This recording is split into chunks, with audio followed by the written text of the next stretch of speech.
Friends, voice of ఎంటర్టైనర్కి స్వాగతం సుస్వాగతం. మన ఛానల్ని మీరు బాగా సపోర్ట్ చేస్తున్నందుకు మీకు ప్రత్యేక కృతజ్ఞతలు. నాకు చాలా హ్యాపీగా ఉంది ఫ్రెండ్స్. ఇలాగే ప్రతిసారి మంచి మంచి కంటెంట్ వీడియోస్తో మీ ముందుకు వస్తాను. మీ యొక్క సపోర్ట్ ఎప్పుడూ ఇలాగే ఉండాలని కోరుకుంటున్నాను ఫ్రెండ్స్. వీడియో చూశాక సబ్స్క్రైబ్ చేయని వాళ్ళు ఉంటే తప్పకుండా సబ్స్క్రైబ్ చేసుకోండి. వీడియో నచ్చితే తప్పక లైక్ చేసి మీ ఫ్రెండ్స్కి షేర్ చేయండి ఫ్రెండ్స్. ఇక టాపిక్లోకి వెళదాం ఫ్రెండ్స్. డైలీ మనం యూస్ చేసే ఫోన్స్ గురించి టుడే టాపిక్. మొబైల్ ఫోన్స్ని ఇదివరకు టెలిఫోన్ అనేవారు. మొబైల్ ఫోన్ అనే ఇంగ్లీష్ మాటని తెలుగులో దూరవాణి అంటారు. టెలి అంటే దూరం అని, ఫోన్ అంటే శబ్దం కాబట్టి దానికి దూరవాణి అనే పేరు వచ్చింది. పూర్వకాలంలో టెలిఫోన్లు గోడకు తగిలించో బల్ల మీదనో కదలకుండా ఒక చోట పడి ఉండేవి. ఫోన్లో మాట్లాడాలంటే మనం ఫోన్ దగ్గరికి వెళ్లాల్సి వచ్చేది.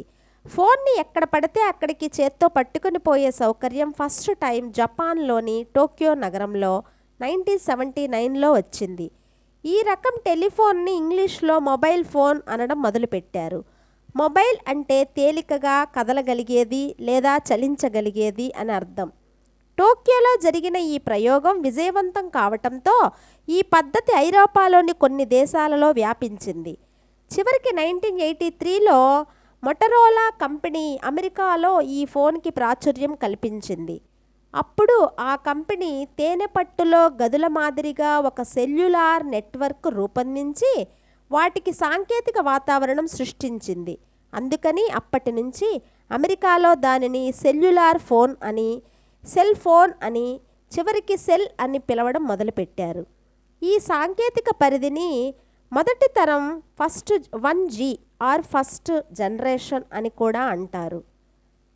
తర్వాత ఫిన్లాండ్లో 1991లో రెండవ తరం 2G ఫోన్స్, తర్వాత 2001లో మూడవ తరం 3G ఫోన్స్, అటు తర్వాత అంచెలంచెలుగా నాలుగవ తరం 4G ఫోన్స్ వాడుకలోకి వచ్చాయి.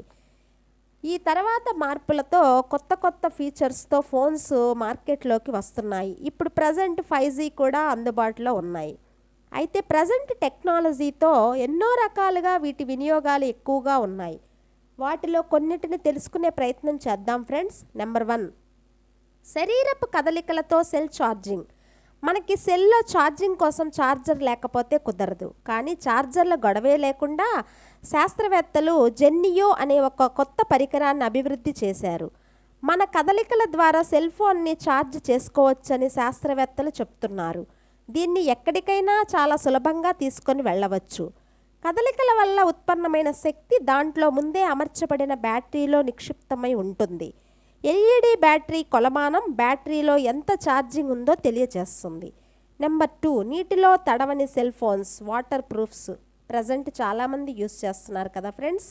ఇవి రక్షణ కవచంలాగా ఆటామిక్ లేయర్ డిపోజిషన్ పద్ధతిలో ఒక ఫిల్మ్ అంటే పొరను శాస్త్రవేత్తలు రూపొందించారు.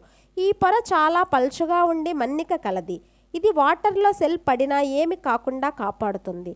ఫ్యూచర్లో ఓన్లీ ఇది సెల్ ఫోన్లకే కాకుండా బయోమెడికల్ పరికరాలు, ఎల్ఈడి ఆధారిత లైటింగ్, డిస్ప్లేలు, సోలార్ సెల్స్, ఆర్గానిక్ ఎలక్ట్రానిక్ విండోస్లలో కూడా ఉపయోగిస్తున్నట్లుగా వారు చెప్పడం జరిగింది. Number 3, ECG. హార్ట్ అటాక్ ముప్పుని పసిగట్టి తక్షణం వైద్య సదుపాయం పొందడం అవసరం. బ్లాక్బెర్రీ స్మార్ట్ ఫోన్ వినియోగదారులు తమ ఈసీజీ వివరాలను ఉన్న చోటు నుంచే వైద్యులకు చేరవేయవచ్చు. తక్షణం డాక్టర్స్ పరిశీలించి రోగి ఎలాంటి చర్యలు తీసుకోవాలో వివరిస్తారు. సెల్ ఫోన్ సేవా సంస్థ వొడాఫోన్తో కలిసి మాస్ట్రోస్ మెడిలైన్ సిస్టమ్స్ లిమిటెడ్ ఈ సదుపాయాన్ని అందుబాటులోకి తెచ్చింది.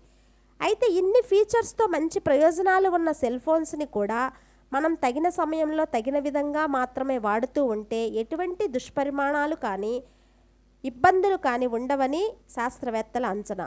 ఫ్రెండ్స్, ఇలాంటి మరిన్ని ఇంట్రెస్టింగ్ వీడియోస్ కోసం మన ఛానల్ని లైక్ అండ్ సబ్స్క్రైబ్ చేసి షేర్ చేయండి friends. Thank you for watching.